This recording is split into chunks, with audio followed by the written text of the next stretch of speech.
Alain Boer, vous pensez vous aussi qu'on ne s'en sortira pas en misant sur un affaiblissement de ce mouvement des Gilets jaunes qui perdrait en popularité dans l'opinion?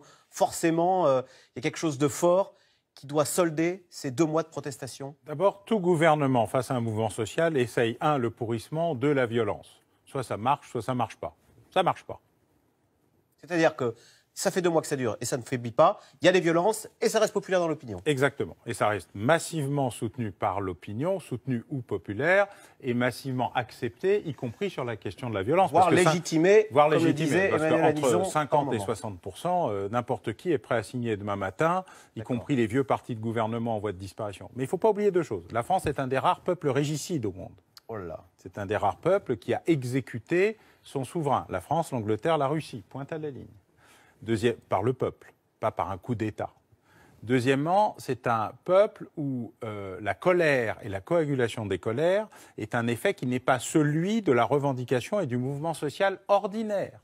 Là où Emmanuel Macron a tort, c'est qu'au-delà de l'arrogance du terme, de la provocation, etc., il n'a pas compris qui il avait en face de lui. Ceux qu'il a en face de lui sont les gens de l'effort quotidien. Ce sont des travailleurs pauvres. Ce ne sont pas des tirs au flanc.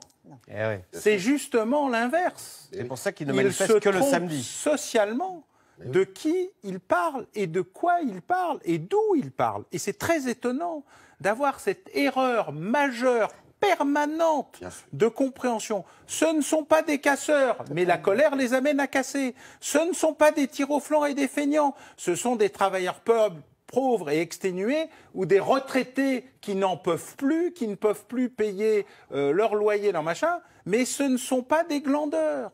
Et chaque fois, cette erreur d'analyse vis-à-vis de la population à qui il parle provoque un recrudescence de soutien, de colère, d'aigreur, d'enracinement dans la colère. Moi, je pense que le seul sujet, plutôt que la dissolution qui vise à remplacer une élite politique par une qui n'existe pas encore, car tout mouvement social génère une élite politique et une avant-garde politique. Alors là, on l'a pas avec les Gilets jaunes. Pas encore. C'est le débat justement sur les élections européennes.